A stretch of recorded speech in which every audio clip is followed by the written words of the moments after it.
is the Whispering Artist, and today I'm going to be reading from Wayside School is Falling Down, partly because it is the only book that I've been able to find in my room recently, which is kind of upsetting. Um, but I'm going to be reading it in a soft-spoken voice instead of my usual whisper. As I said before, I was going to be doing a variety of different things that are relaxing. This is all about relaxation on this channel, and not necessarily just whispering. So just a warning. Here comes my real voice. Chapter 1. A package from Mrs. Jewls. Louis, the yard teacher, frowned. The schoolyard was a mess. There were pencils and pieces of paper everywhere. How'd all this junk get here, he wondered. Well, I'm not going to pick it up. It wasn't his job to pick up garbage. He was just supposed to pass out the balls during lunch and recess, and also make sure the kids didn't kill each other. He sighed, then began cleaning it up. He loved all the children at Wayside School. He didn't want them playing on a dirty playground. As he was picking up the pencils and pieces of paper, a large truck drove into the parking lot. It honked its horn twice, and twice more. Louis ran to the truck. Quiet, he whispered. Children are trying to learn in there. He pointed at the school. A short man with big, bushy hair stepped out of the truck. I have a package for somebody named Mrs. Jewls, he said. I'll take it, said Louis. Are you Mrs. Jewls? Asked the man. No, said Louis. I have to give it to Mrs. Jewls, said the man. Louis thought a moment. He didn't want the man disturbing the children. He knew how much they hated to be interrupted when they were working. I'm Mrs. Jewls, he said. But you just said you weren't Mrs. Jewls, said the man. I changed my mind, said Louis. The man got the package out of the back of the truck and gave it to Louis. Here you go, Mrs. Jewls, he said. Louis grunted. It was a very heavy package. The word fragile was printed on every side. He had to be careful not to drop it. The package was so big Louis couldn't see where he was going. Fortunately, he knew the way to Mrs. Jewls' class by heart. It was straight up. Wayside School was 30 stories high, with only one room on each story. Mrs. Jewls' class was at the very top. It was Louis's favorite class. He pushed through the door to the school, then started up the stairs.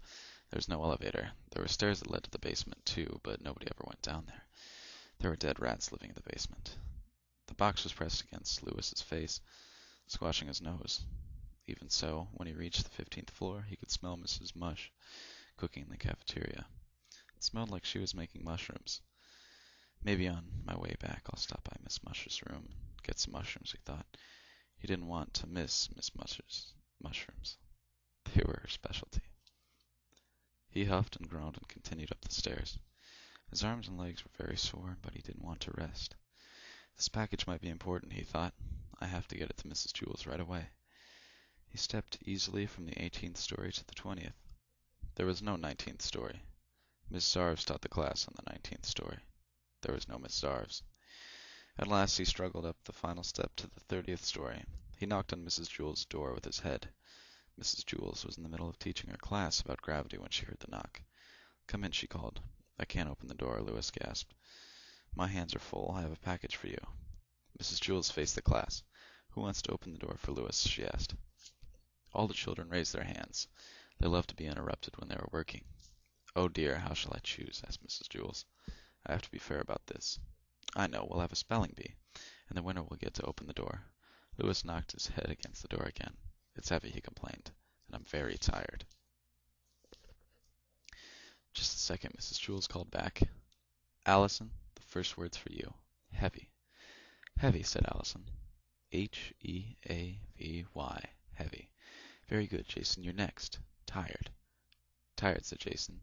S-L-E-E-P-Y. Tired. Louis felt the package slipping from his sweaty fingers. He shifted his weight to get a better grip. The corners of the box dug into the sides of his arms. He felt his hands go numb. Actually, he didn't feel them go numb. Jenny. Package. Package, said Jenny. B-O-X. Package. Excellent, said Mrs. Jewls. Louis felt like he was going to faint. At last John opened the door. "I won the spelling bee, Louis," he said. "Very good, John," muttered Louis. "Aren't you going to shake my hand?" asked John. Louis shifted the box to one arm, quickly shook John's hand, then grabbed the box again and staggered into the room. "Where do you want it, Mrs. Jules?" he asked. "I don't know," said Mrs. Jules. "What is it?" "I don't know," said Louis. "I'll have to put it down some place so you can open it." "But how can I tell where to put it until I know what it is?" asked Mrs. Jules. "You might put it in the wrong place." So Louis held the box as Mrs. Jules stood on a chair next to him and tore open the top. His legs wobbled beneath him. "It's a computer!" exclaimed Mrs. Jules. Everybody booed. "What's the matter?" asked Louis. "I thought everyone loved computers." "We don't want it, Louis," said Eric Bacon. "Take it back, Jack," said Terence. "Get that piece of junk out of here," said Mauricia. "Now, don't be that way," said Mrs. Jules. "The computer will help us learn. It's a lot quicker than a pencil and paper." "But the quicker we learn, the more work we have to do," complained Todd. "You may set it over there on the counter, Louis," said Mrs. Jules. Louis set the computer on the counter next to Sherry's desk. Then he collapsed on the floor. "Now watch closely," said Mrs. Jules. Everyone gathered around the new computer. It had a full-color monitor and 2 disk drives. Mrs. Jules pushed it out the window. They all watched it fall and smash against the sidewalk. "See," said Mrs. Jules. "That's gravity." "Oh, now I get it," said Joe. "Thank you, Louis," said Mrs. Jules. "I've been trying to teach them about gravity all morning." We had been using pencils and pieces of paper, but the computer was a lot quicker. That was the end of chapter 1. Chapter 2 is Mark Miller. Mrs. Jules rang her cowbell. "I would like you to meet Mark Miller," she said. "He and his family just moved here all the way from Macedonia. Excuse me." Everybody stared at the new kid. He stood at the front of the room. His knees were shaking.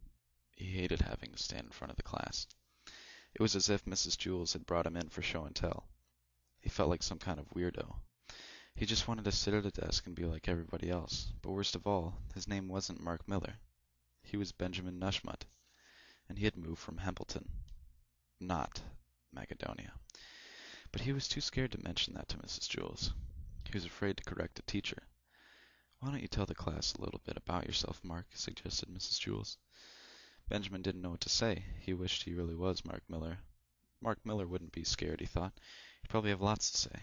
Everyone would like him. Nobody would think Mark Miller was weird. "Well, I guess we'd better find a place for you to sit," said Mrs. Jules. She put him at the empty desk between Todd and Bebe. "Hi, Mark," said Todd. "I'm Todd. You'll like Mrs. Jules. She's the nicest teacher in the school." "Todd, no talking," said Mrs. Jules. "Go write your name on the blackboard under the word discipline." "Hi, Mark," said Bebe. "I'm Bebe Gunn." "Hi," Benjamin said quietly.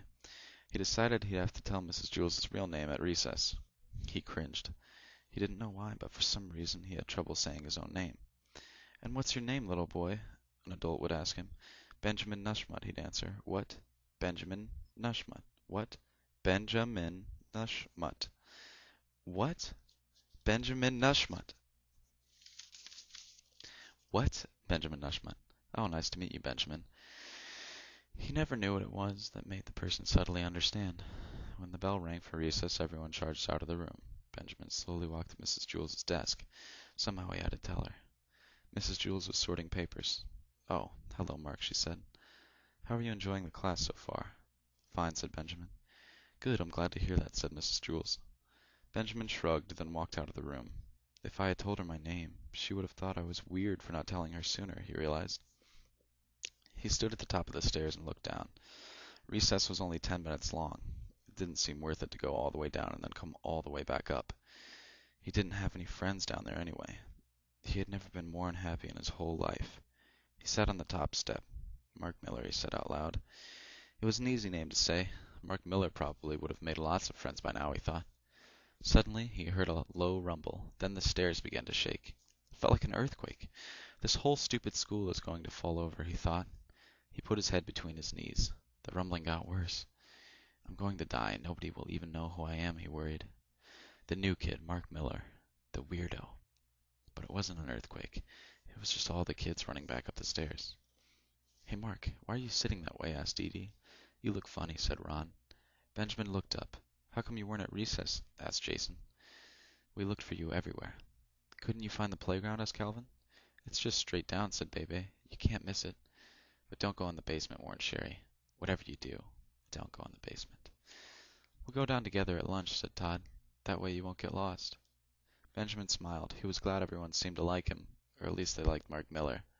He wondered if they'd like Benjamin Nushmut, too. The bell is rung, said Mrs. Jewls, standing in the doorway. Now, everyone get inside. She made Todd put a check next to his name on the board for being late. Mrs. Jewls handed a stack of worksheets to Damien and asked him to pass them out to the rest of the class. Benjamin looked at his worksheet. At the top right corner there was a place to put his name. He didn't know which name to put there, Mark Miller or Benjamin Nushmut. He left it blank and started working on the first problem. Louis, the yard teacher, entered the room carrying a white paper sack. Benjamin forgot his lunch, he said. His mother just brought it. Who? Asked Mrs. Jewls. Benjamin, said Louis. There's no Benjamin in my class, said Mrs. Jewls. Are you sure? Asked Louis. It looks like a good lunch. I know the names of the children in my own class, Mrs. Jewls said. Well, I'll just leave it here until I figure this out, said Louis. He left the lunch on Mrs. Jewls' desk and walked out of the room. Benjamin frowned. He looked at the white paper sack on Mrs. Jewls' desk. He couldn't tell Mrs. Jewls' real name now. She'd think he was making it up just to get a free lunch. He wrote Mark Miller at the top of his worksheet, but one of these days, he knew, he'd have to tell her his real name. And that was 2 chapters out of Wayside School is Falling Down, which was a very entertaining book when I was younger, and it's still pretty entertaining. I hope you guys liked that. If you're not asleep, which I hope you are, I just want to say thank you for listening, and please subscribe and respond to my videos.